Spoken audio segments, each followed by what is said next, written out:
संस्कृताय नमः। हमारे संस्कृत गंगा यूट्यूब चैनल पर आप सभी का हार्दिक स्वागत है। आज हम कक्षा सप्तमी द्वितीय पाठ है अभ्यास एवं परमो गुरु पढ़ेंगे। वीडियो को शुरू से अंत तक देखें।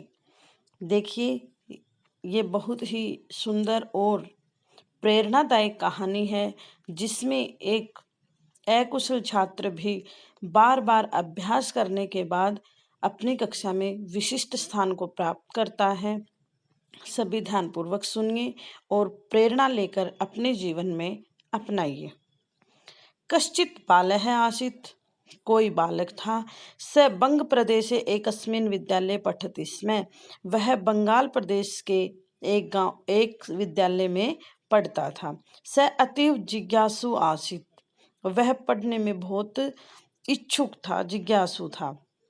परंतु स पठने कुशल न आसीत्, परंतु वह पढ़ने में ज्यादा होशियार नहीं था। स यत पठति, स वह यत जो पठति पढ़ता तत् विस्मृति स्म, वो वही भूल जाता था। सहपाठी ने उसके दोस्त तस्य उपहासम कुर्वन्ति स्म, उसका मजाक करते थे। स चिंतयति, वह सोचता था, किम अहम मूर्ख अस्मि, क्या मैं मूर्ख हूँ। किम मम भाग्य विद्या न अस्ति, क्या मेरे भाग्य में विद्या नहीं है। परंतु अहम तु पठितुम इच्छामि, लेकिन अहम मैं तू तो पठितुम पढ़ने के लिए इच्छामि इच्छुक हूँ। तदा किम कर्तव्यम, तो मुझे क्या करना चाहिए। एकदा सह, एक बार वह मार्गे रास्ते में एकम कूपम अपश्यत, एक कुआं देखता है। कूपस्य ऊपरी एक घट आसीत्, कुएं के ऊपर एक घड़ा था। स घटस्य अधः, वह घड़े के नीचे, अधः का मतलब नीचे, एकम एक गर्तम अपश्यत, गड्ढा देखता है। स वह अचिंतयत सोचता है, इमं सुंदरम गर्तम कै निर्मितवान, यह सुंदर गड्ढा किसने बनाया। स मातरम में पृच्छत, वह माता से पूछता है, माता अहम कूपे घटस्य अधः, मैं कुएं पर घटस्य घड़े के अधः नीचे एकम एक गर्तम पश्यम एक गड्ढा देखा।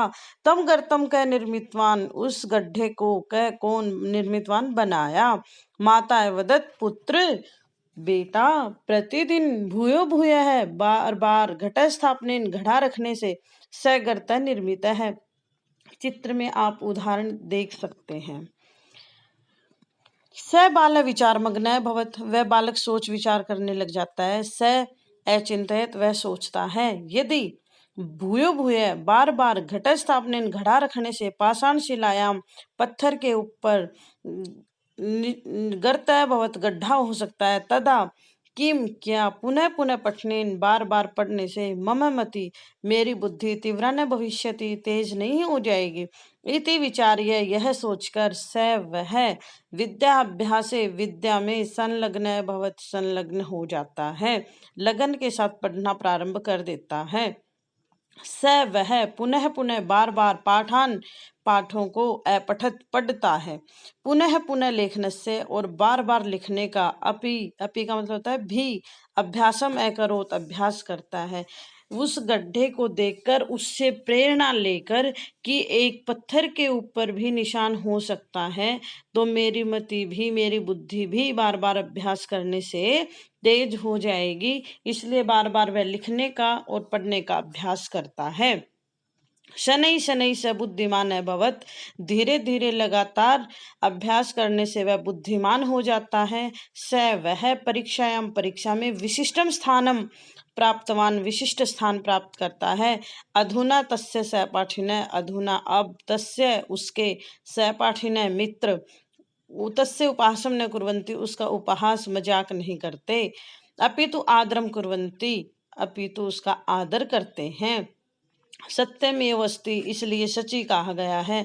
अभ्यास एवं अस्ति परमो गुरु, अभ्यास, बार बार अभ्यास करना ही हमारा सबसे बड़ा गुरु होता है।